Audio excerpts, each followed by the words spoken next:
مسکان ہمارے محلے کی سب سے خوبصورت لڑکی تھی اور میری بچپن کی دوست بھی۔ ہم دونوں کی دوستی کافی پرانی تھی۔ ہم بچپن میں ایک ہی اسکول میں پڑھتے تھے، لیکن جو بڑے ہوتے گئے ہم دونوں کے درمیان فاصلے بھی بڑھنے لگے۔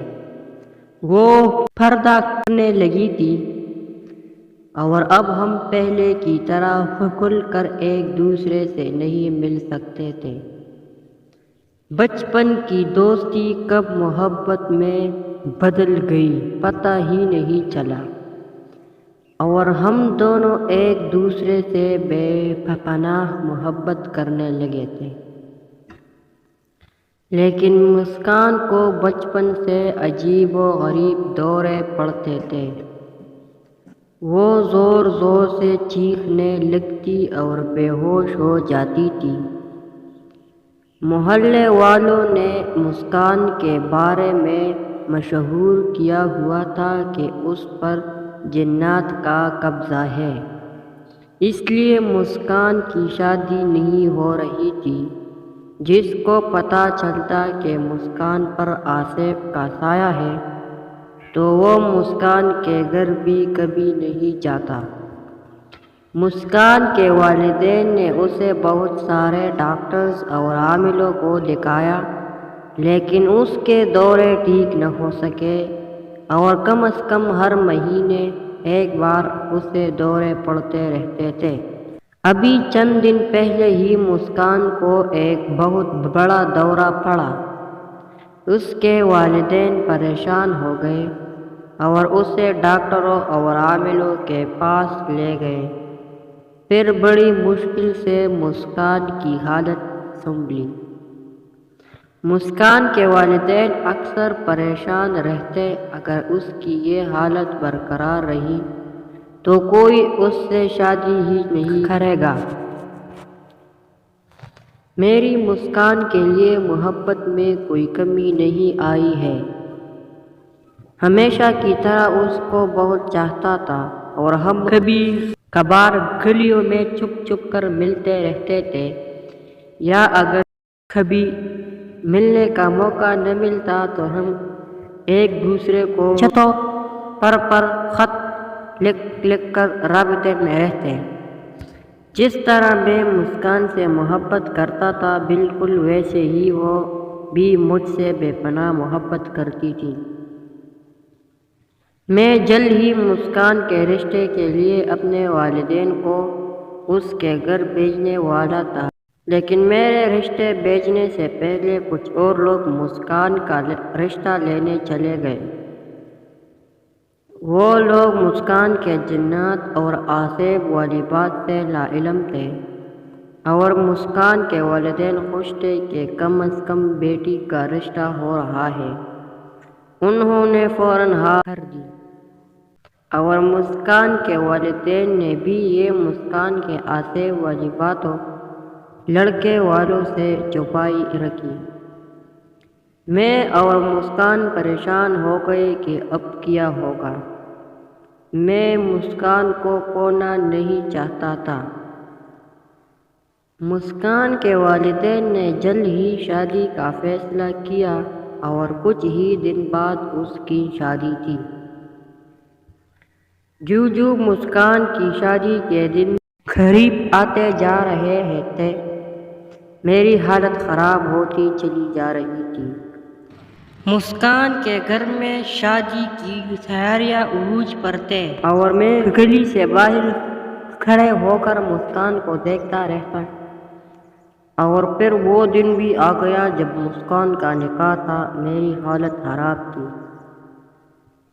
مسکان کی شادی کا کارڈ مجھے بھی ملا تھا اور میں اس کا نکاح اٹینڈ کرنے چلا گیا۔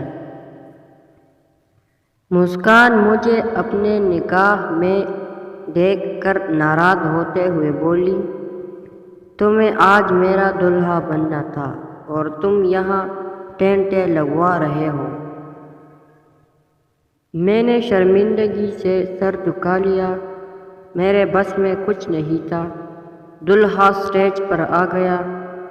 مولوی نے نکاح پڑھنا شروع کر دیا۔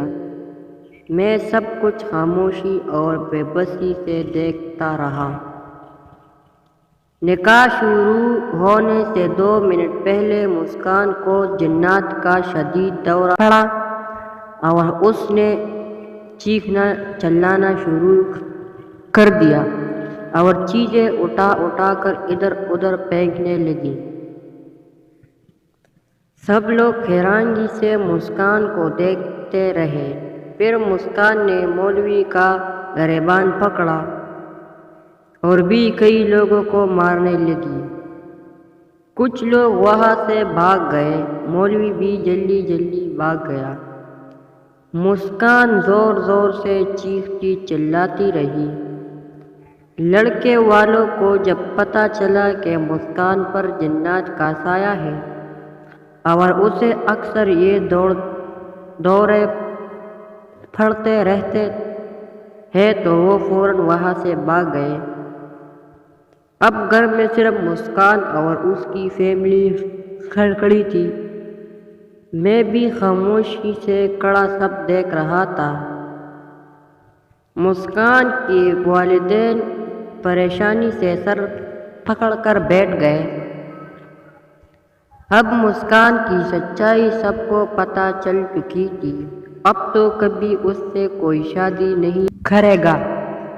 اسی وقت میں آگے بڑھا اور مسکان کے والدین کے پاس چلا گیا اور ان کو حوصلہ دیتے ہوئے بولا، آپ لوگ فکر نہ کریں، میں مسکان سے شادی کرنے کے لیے تیار ہوں۔ میری بات پر مسکان کے والدین خوش ہو کر مجھے دعائیں دینے لگے۔ اسی وقت مولوی کو پھر سے بلایا گیا اور اس نے ہم دونوں کا نکاح پڑھایا اور مسکان میری بیوی بن گئی۔ سچ تو یہ ہے کہ مسکان پر کسی جنات وغیرہ کا سایہ نہیں تھا اور نہیں کبھی اسے دورے پڑتے تھے۔ وہ ایک ڈرامے باز لڑکی تھی اور بچپن سے ہی ضدی تھی۔ اپنی بات منوانے کے لیے وہ جھوٹ موٹ والے دورے پڑنے کا ڈرامہ کرتی تھی تاکہ سب اس کی بات مان جائیں۔ جب بھی کوئی مسکان کی بات نہیں مانتا تو وہ اسی طرح جنات اور دورے پڑنے کا ناٹک کر کے اپنی مرضی کرواتی، اور شادی کے دن بھی اس نے یہی ڈرامہ کیا تھا۔ میں بچپن سے ہی مسکان کے اس دورے والے ڈرامے سے واقف تھا۔ آج مسکان میری بیوی ہے۔